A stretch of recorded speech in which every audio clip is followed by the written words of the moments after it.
السلام علیکم. Good morning from USA, California conquer. آداب عرض ہے آپ کے سامنے ہم دونوں ڈرامہ، ہم دونوں پیشکش، ہم ٹی وی اور ایپیسوڈ یعنی قسط نمبر 22 ریو کے لیے پیش کی جاتی ہے. ٹی وی پہ آ چکی ہے. اب ڈرامے کا ہوتا ہے ریو. غور سے سنیے اور غور سے دیکھیے اور مزے لیجیے.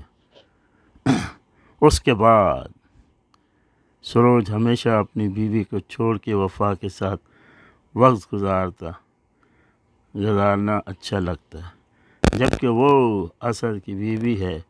وہ میاں بیوی یعنی اسد اور وفا کو وقت نہیں دیتے، اور وہاں یعنی سروج اپنی بیوی کو وقت نہیں دیتا اور وفا کے ساتھ وقت گزارنا چاہتا ہے. سروج کو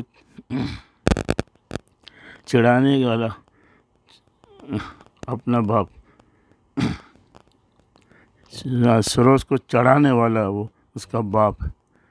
وہ اسد سے ناراض ہو کر درانی اعجاز کے پاس آ جاتی ہے، جو انکل آف وفا کے انکل اور اس کا بگڑا ہوا بیٹا جو کسی کی بیوی سے اس کے ساتھ محبت کا ناٹک کھیل رہا ہے. وہ بھی اپنی بیوی کے ہوتے ہوئے، اور ادھر مسٹر اسد بھی کچھ کم نہیں ہے. وہ بھی دوسرے لڑکی کے طرف رات کو چلا جاتا ہے، اور وہ بھی بالکل تنہا.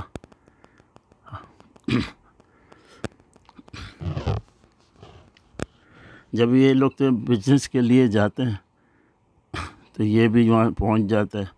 اسد بھی پہنچ جاتا ہے اور اپنا دونوں جنے مطلب اس کے ساتھ وفا بھی ہوتی ہے اور یہ تو وہ وہاں پہنچ جاتے ہیں. تو پہنچنے کے بعد ہوٹل کے اندر تو اس کو معلوم ہو جاتا ہے کہ یہ لوگ بھی یہاں جو بھیڑ لگتی ہے یعنی کہ جو نیلام ہوتا ہے، انگلش میں بھیڑ کہتے ہیں، تو اس کے لیے آتے ہیں. یہ پہلی دفعہ آتے ہیں. جب ملاقات ہوتی ہے تو سروج کہتا ہے کہ یہ تو میرے بائیں ہاتھ کا کھیل ہے. چلو پھر بھی کچھ مسئلہ نہیں ہے، اچھا ہے، مقابلہ ہوگا. وہاں ہوٹل میں ملاقات ہوتی ہے. اس کا دوست ہوتا ہے، اس کو دیکھ لیتا ہے. اچھا تم لوگ بھی آئے ہو.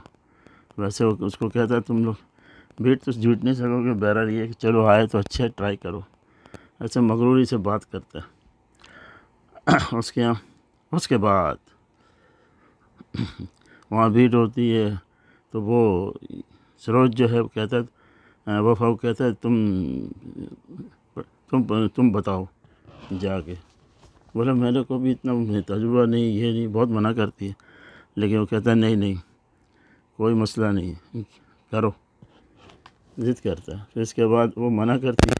پھر اس کے بعد خود ہی آ کے کہتی چلو میں کر لیتی ہوں، کوئی مسئلہ نہیں. وہ کرتی ہے، بتاتی ہے جو بھی وہ تو بھیڑ کے سلسلے میں، نیلام کے سلسلے میں کہ ایسا اپنے کارکردگی کمپنی کی اس کی کرتے ہیں، بتا کے چلی جاتی ہے. پھر اس کے بعد اسد آتا ہے، وہ بتاتا ہے اور ساری چیزیں مہیا کرتا ہے. لیکن نتیجہ جو ہے آخر میں یہ اسد کے پاس ہی آ جاتا ہے، اور وہ جو غرور سے گردن ٹیڑھی ہوئی ہوتی ہے اس کی سروج کی، وہ نیچے ہو جاتی ہے، اس لیے کہ یہ جیت چکا ہوتا ہے. حال سے نکلتے ہی تو وفا اسد کے پاس آتی ہے اور کہتی ہے تمہاری جیت ہوئی ہے، تم کو تو مبارک ہو. اور کافی کا کپ وہ پی رہا ہوتا ہے، فوراً لے کے وہ کپ لے کے پیتی ہے، اسی کی کافی جس میں وہ پی رہا ہوتا ہے. اتنی محبت. پھر اس کے بعد ہوتا ہے اتنی کڑوی کافی آپ پیتے ہیں ماشاء اللہ. واسط اپنے بزنس کے سلسلے میں باہر اور سروج اور وفا بھی وہاں آئی. لیکن ڈیل جو ہے اسد جیت گیا ہے. اس کی مبارکباد دینے بھی آئی ہے، جس کو میں نے پوسٹ پہ لگایا ہوا ہے. اس سے یہی بات کرتی ہے مبارک ہو. اور اب مجھے نہیں معلوم کہ وہ محبت کس سے کرتی ہے، اس سے کرتی ہے، اس سے کرتی ہے، رہتی تو اس کے گھر پہ ہی ہے، اس سے ناراض ہو کے چلی گئی ہے۔ لیکن اب دیکھیں آگے قسط میں اور پتہ لگے گا بھائی۔ اور اب مجھے اجازت دیجیے، اور دوسری قسط آئے گی، اس میں انشاءاللہ پتہ لگے گا کہ اب اس کا دل موم ہو رہا ہے یا اس کا دل موم ہو رہا ہے۔ لیکن وہ سورج جو اس کا بیٹا ہے اپنے درانی صاحب کا بیٹا جو اعجاز درانی کا، وہ زیادتی کرتا ہے۔ زیادتی اس لیے کرتا ہے کہ اب اس سے محبت کی بینگیں مارتا ہے بیوی گھر میں بیٹھی ہو، اس کے علاوہ یہ یعنی یہ جس کا کوئی نہیں اس کا تو خدا ہے یارو، وہ نہیں سمجھتا، وہ انصاف کرنے والا اوپر بیٹھا ہوا ہے، اور یہ پہلی بیٹ تو وہ ہار چکا ہے۔ اور یہ اس کی بیوی ہے، اس نے طلاق نہیں دی ابھی، لیکن ناراض ہو کے آئی اور وہ ادھر رہتی ہے۔